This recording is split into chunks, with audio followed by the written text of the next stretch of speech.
एक दलित chief justice ने बाबा साहब अम्बेडकर की प्रतिमा को लगाने का आदेश दिया। यानी क्या वो ये कहना चाह रहा है किसी और जाति का व्यक्ति आदेश देता तो प्रतिमा लग जाती।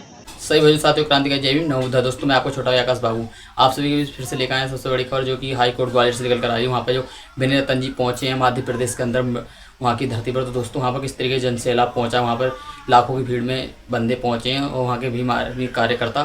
तो विनय रतन जी ने क्या कहा है, वहाँ पर गाड़ी के ऊपर खड़े होकर अपने प्रदर्शन किया, भाषण दिए, उन्होंने समझाया वहाँ की जनता को। और जो वहाँ के मनुवादी वकील लोग थे वहाँ से डर के मारे कैसे भागे दोस्तों, इस खबर के माध्यम से देखने मिलेगा।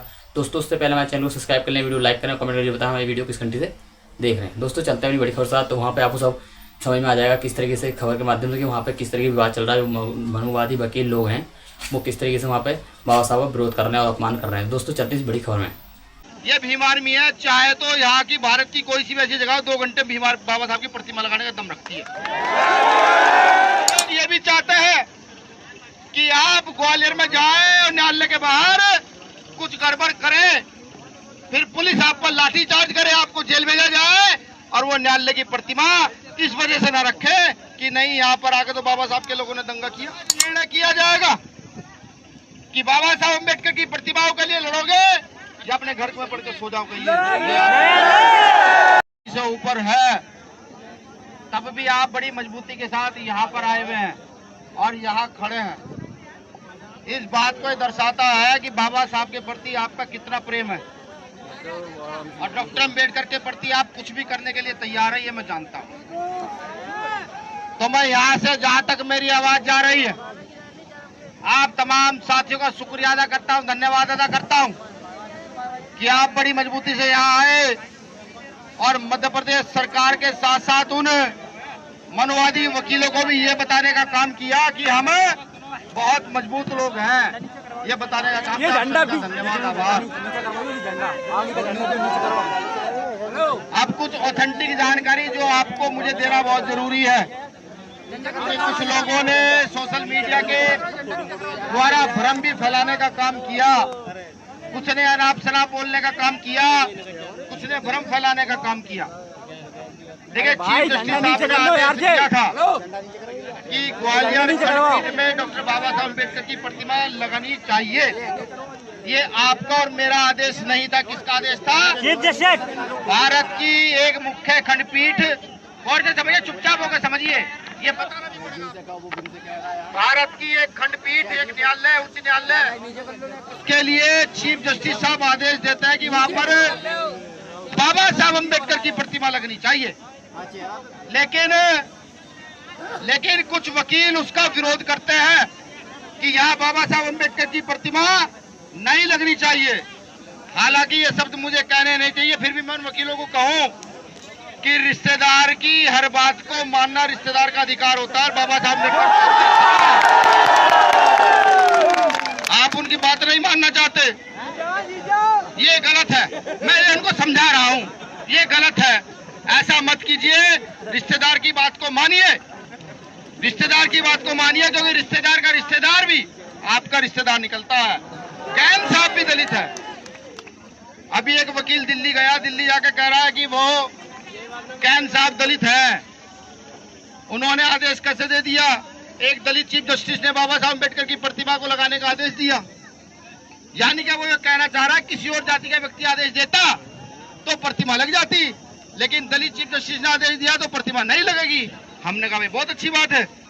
मैं उनको बता दूं, ये भीम आर्मी है, चाहे तो यहाँ की भारत की कोई सी भी ऐसी जगह 2 घंटे भीम बाबा साहब की प्रतिमा लगाने का दम रखती है। लेकिन बाबा साहब अम्बेडकर ने हाथ बांध रखे हैं। उन्होंने कानून दे दिया, संविधान दे दिया, कहा कि इसी से चलना है, इसी से चलना है। तो हम सब लोगों को भी न्यायालय पर ही विश्वास करके रखना है, बिल्कुल विश्वास करके रखना है। क्योंकि मैं आपको बताऊं, कुछ लोग ये भी चाहते हैं कि आप ग्वालियर में जाएं और न्यायालय के बाहर कुछ गड़बड़ करें, फिर पुलिस आप पर लाठी चार्ज करे, आपको जेल भेजा जाए और वो न्यायालय की प्रतिमा इस वजह से न रखे कि नहीं यहाँ पर आके तो बाबा साहब के लोगों ने दंगा किया। वो ये भी चाहते हैं। हमें दिमाग का प्रयोग करना है, उनसे सुरक्षित रहना है। ये अम्बेडकर पंचायत इसलिए ही बुलाई गई है कि आज निर्णय किया जाएगा कि बाबा साहब अम्बेडकर की प्रतिमाओं के लिए लड़ोगे या अपने घर में पढ़ के सो जाओ कहीं।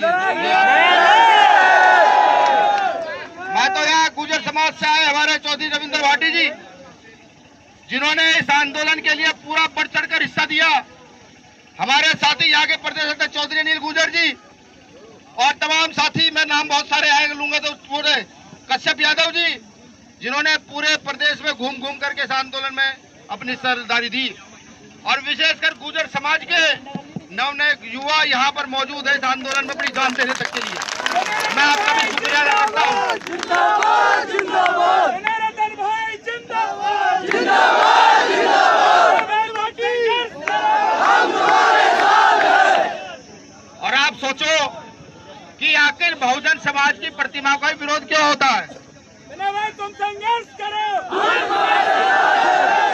आप एक चीज सोचो कि बहुजन समाज के महापुरुषों की प्रतिमा का ही विरोध क्यों होता है? अभी कुछ दिन पहले गुर्जर आंदोलन हुआ था, याद है? याद है ना? वहाँ गुर्जर प्रतिहार महाराजा मीर भोज की स्टैचू लगा हुआ है, स्टैचू, लेकिन उस स्टैचू के ऊपर से टी टप्पर नहीं हटाने दिए जा रहे हैं। इसलिए क्योंकि वो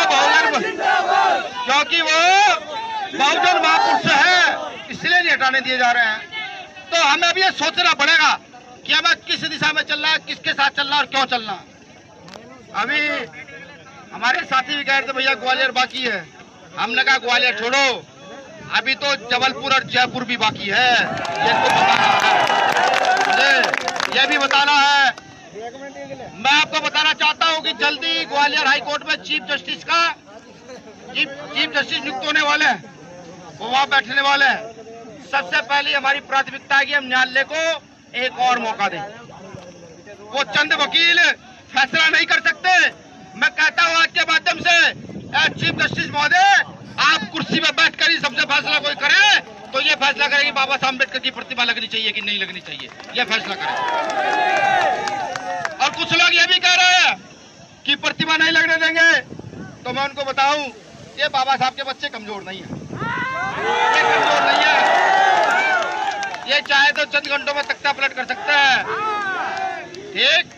और एक चीज और बताऊं, मुझे अभी एक साथी पूछ रहे थे कि भैया आप आंदोलन में क्यों आए।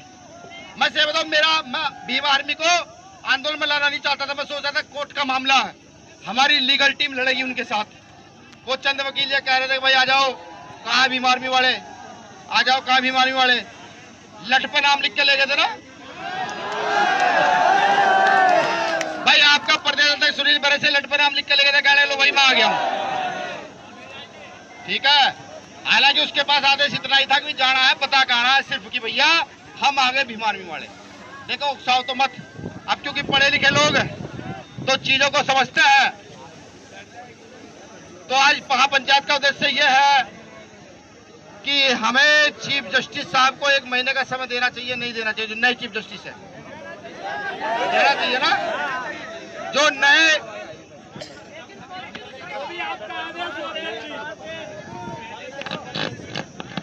आप समझे नहीं, तो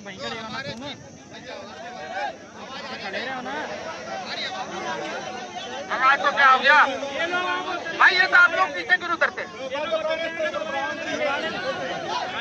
देखिए, एक चीफ जस्टिस ने आदेश दिया कि ग्वालियर खंडपीठ में बाबा साहब अम्बेडकर की प्रतिमा लगाई जाए। उसके बाद कुछ वकीलों ने विरोध किया। उसके बाद 7 जजों की बेंच बैठी। 7 जजों की बेंच में फिर से तय कर दिया गया। 2 जज सहमत थे, कुछ जज सहमत थे, कुछ नहीं थे, लेकिन अंत में सारे जज सहमत हुए। उन्होंने कहा जी बाबा साहब अम्बेडकर की प्रतिमा लगनी चाहिए। वहां मनुवादी वकीलों ने फिर विरोध किया। अब जो चीफ जस्टिस आएंगे नए ग्वालियर हाई कोर्ट में, हमें उनकी भी तो देखना है कि वो कितने न्याय पसंद है, कितने न्याय प्रिय है।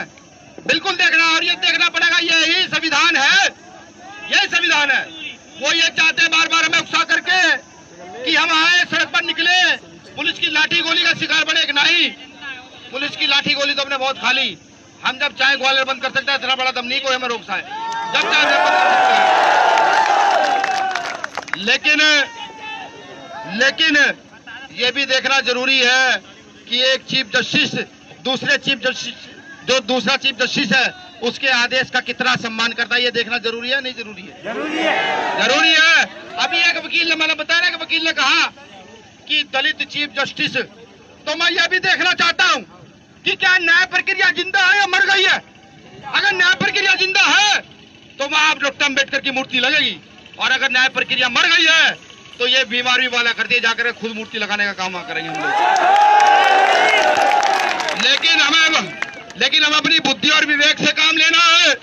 कोई हमें उकसाएगा तो हम उकसेंगे नहीं, कोई हमें डराएगा धमकाएंगे तो हम डरेंगे नहीं।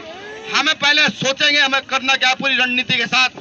जैसा आज प्रशासन के इतने जोर के बावजूद, इतनी गर्मी के बावजूद भी आप सब लोगों ने अपने संवैधानिक आंदोलन को मजबूत करने का काम किया। तो दोस्तों आपने वहाँ पे देखा होगा हमारे बड़े भाई विनय रतन जी हैं, वहाँ पे पहुँचे, उन्होंने किस तरीके से प्रदर्शन करा वहाँ पे, और जो उनके साथ काफिला कितना तगड़ा गया था।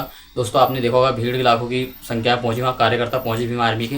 दोस्तों वहाँ पे उन्होंने क्या कहा, क्या बात रखी, और वहाँ के मनुवादी लोग किस तरीके से भाग गए। तो दोस्तों आपने देखा होगा इस खबर के माध्यम से। दोस्तों आप समझ गए होंगे। दोस्तों ऐसी लेटेस्ट वीडियो देखने के लिए हमारे चैनल को सब्सक्राइब करें, वीडियो को लाइक करें। फिर दोस्तों मिलते हैं आपसे नेक्स्ट वीडियो तक के लिए सभी साथियों क्रांति का जय भीम, नमो बुद्धाय।